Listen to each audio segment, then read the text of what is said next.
Hi everybody, it's Michael Dorfman here from San Miguel de Allende, and this video is actually to give an update on what's happening in Mexico with regards to the COVID-19 or the coronavirus.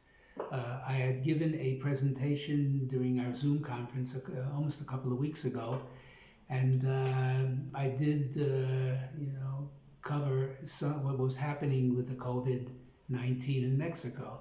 So there's updates now 2 weeks later, and I'd like to inform you what's been going on. I think especially because most of the people who are listening to this may not understand very much of Spanish. So if you don't, you sort of rely on reports from the newspapers in the States or versions that people have been giving you of what they think is going on. So I think it's really important to find out a little bit more of the detail what's going on in Mexico.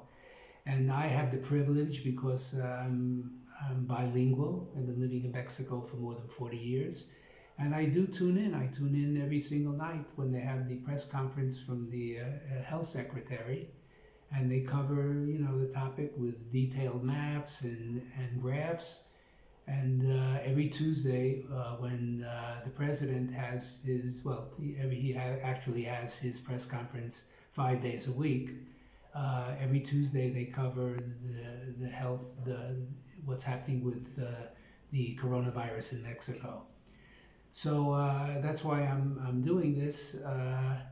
So I'd like to begin by saying that the situation in Mexico is very different than other countries, and I really think it's not a good idea to compare, and say, well, why aren't they doing this? Why aren't they, giving more money to people or the businesses?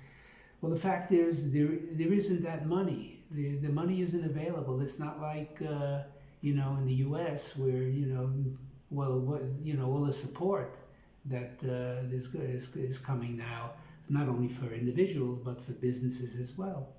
We're talking about, $1 trillion packages. That doesn't happen here in Mexico. So the approach is very different, plus the fact that 60% of Mexicans live in poverty. So really the way it's being approached here in Mexico is quite different.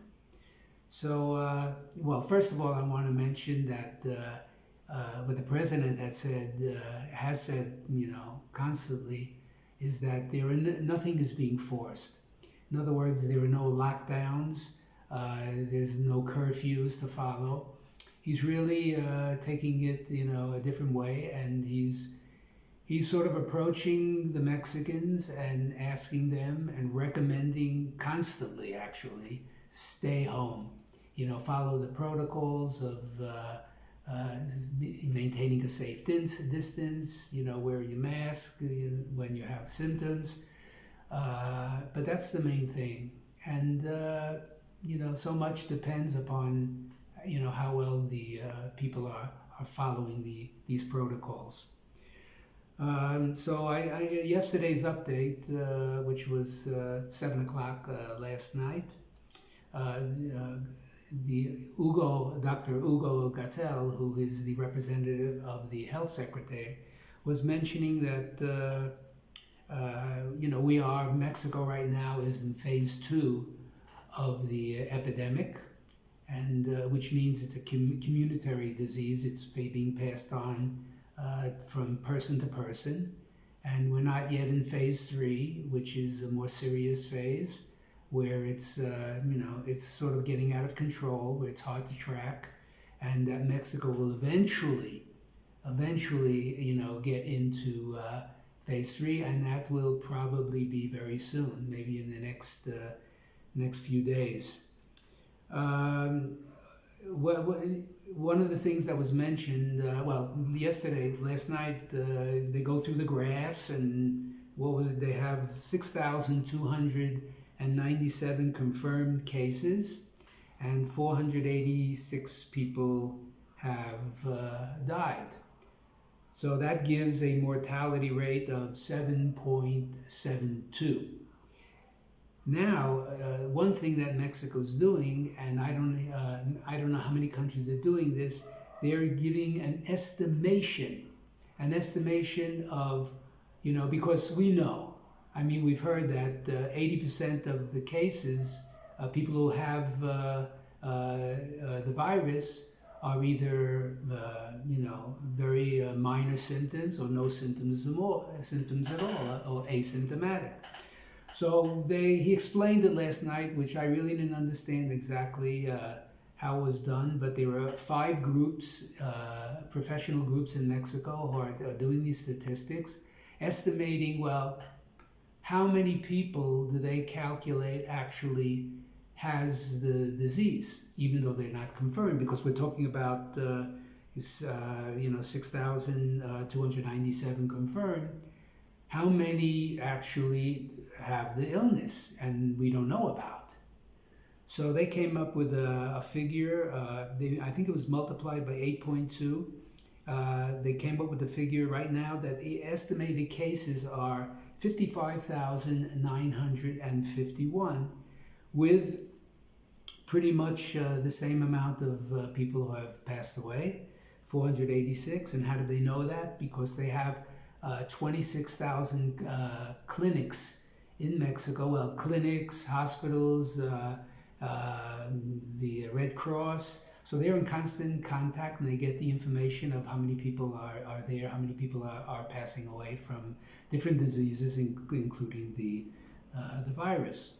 So that's where they came up with the number. So if you have 55,951 estimated cases and 486 approximately, because there may be some difference there, we're talking about a 0.87 mortality, which is less than 1%. Okay? Now that figure is going to change because there's going to be more cases, especially when we go into phase 3. But that's what's happening right now as far as the estimation.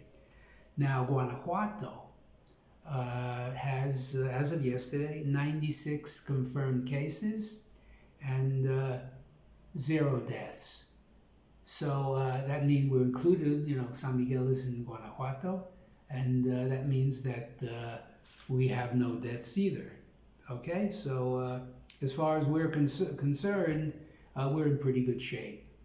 And I think, one of the things that maybe this affects a lot is the fear, because we hear so much information, conflicting information about what's going on in the world.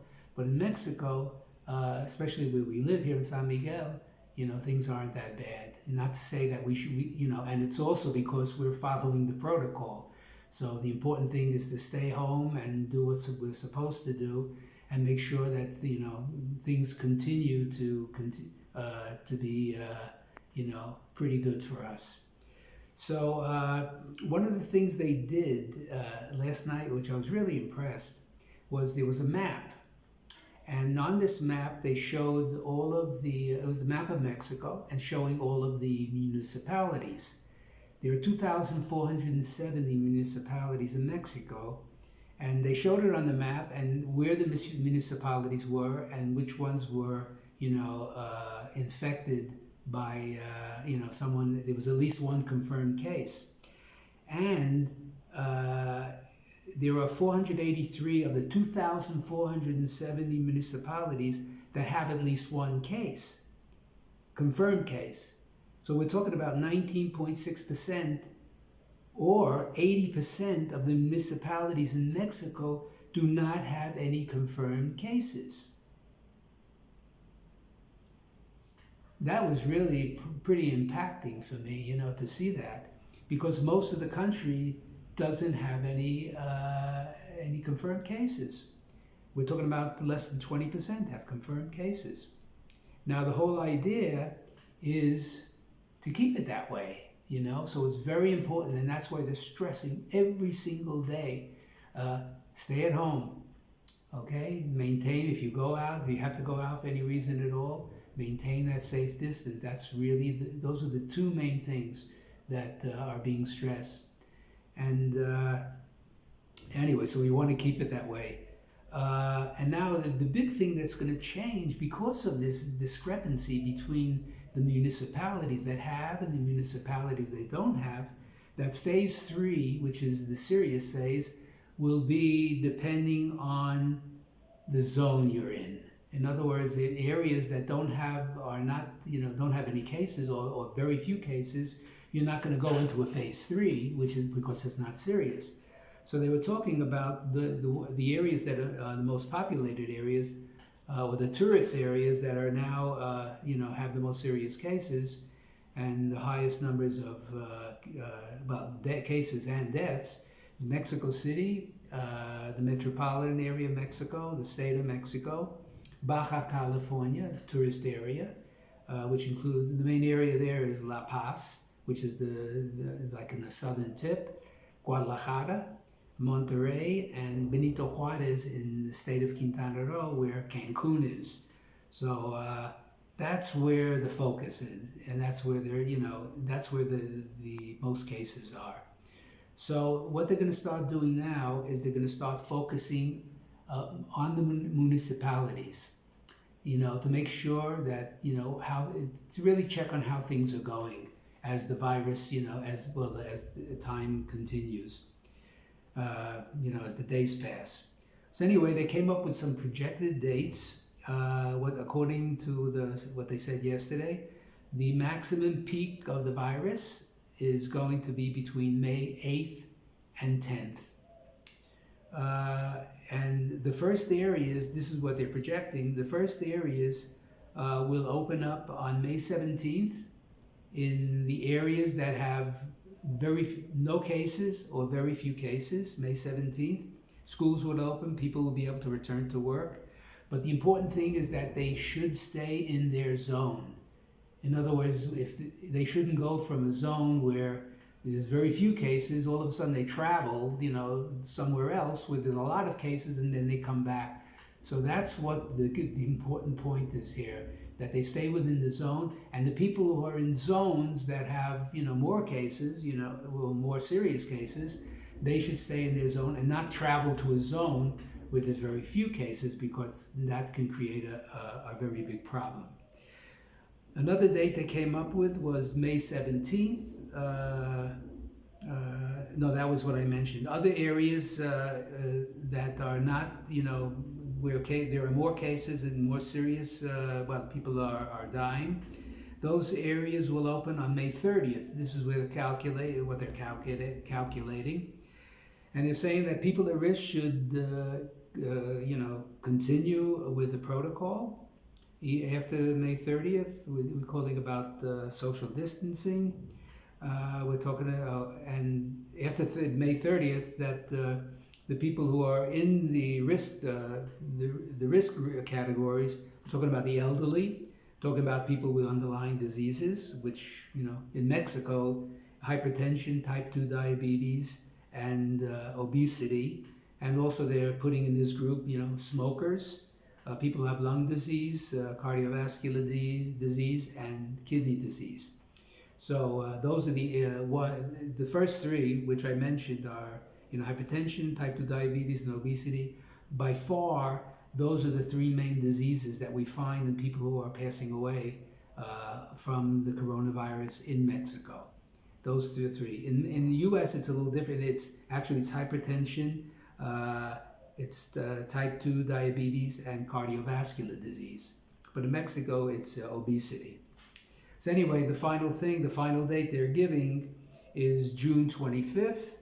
That they're saying that would be the end of the end of the phase of the epidemic in Mexico, if we follow the protocols. So nothing is guaranteed. We have to continue doing what we're doing, but this is the date they gave, June 25th. Now, when they say this is this phase of the epidemic, because you never know, I think they were saying in China it's sort of coming back, so we don't know what the future is, but that's what they mentioned in this presentation. And another thing they meant, this was really something, because they're checking the mobility in all the zones in the country. And they're checking it through the support of Google and Apple phones. In other words, when you have your phone on, they know where you're going. I guess we've heard this before that, Google knows a lot about us. So they're able to check where we are and what we're, if we're going outside. So they have all this information, or a lot of this information, and they're seeing, where people are following the protocol and where people are not following the protocol. And this, every night they're showing these statistics, who's obeying, who's not obeying. So that's really interesting. So I just wanted to mention one thing, what was mentioned by Dr. Ugo Gattel, about masks.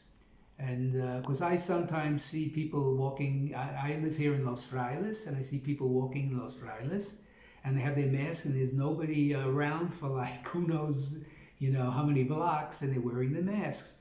So this is what Gattel said, and it sort of differs, from what we may believe or what we've heard they're doing in other countries. He recommends using the masks when you're outside in public, only if you have symptoms.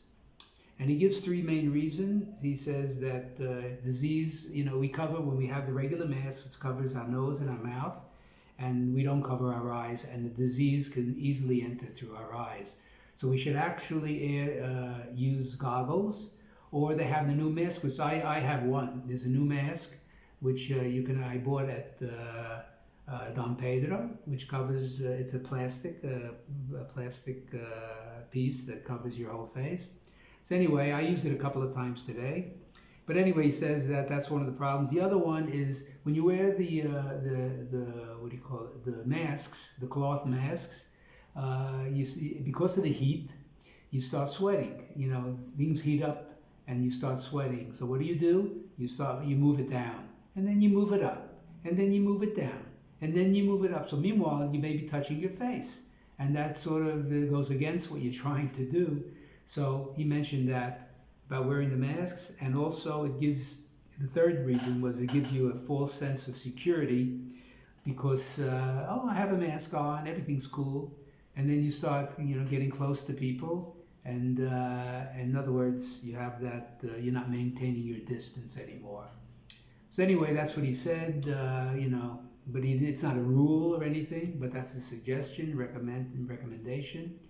And anyway, another thing he mentioned that, about as far as the mask, we have a deal with China.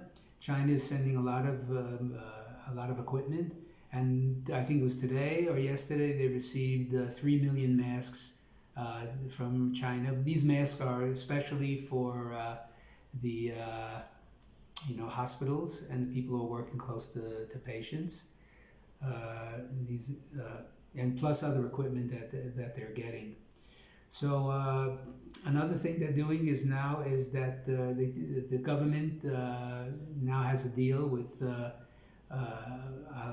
a lot of the important private hospitals in Mexico, one here, actually it's the MAC hospital, but throughout the country, the top hospitals, so they're giving 50% of their space for use for the COVID-19. So that's really great to see this, a partnership between private hospitals and the government. So basically that's what I wanted to mention. I hope that it helps you understand a little bit more about what's going on with regard to COVID-19 here in Mexico. And I'll keep you up to date because new things are happening all the time, especially as we can get close to these dates, see what if there are any changes.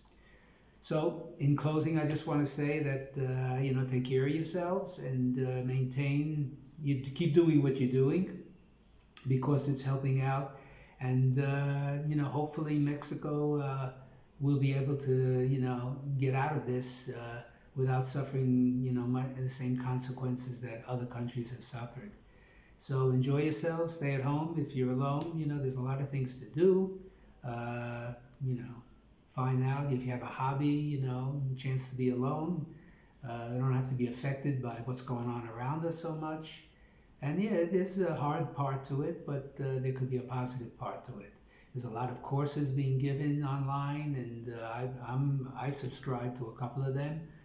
If I enjoy doing this, maybe you have a hobby you like to do, or maybe you have a gift. Who knows? You know, you can do painting, you can do writing, you know, do puzzles. You know, so anyway, so thank you for listening, and I'll see you soon. Good afternoon.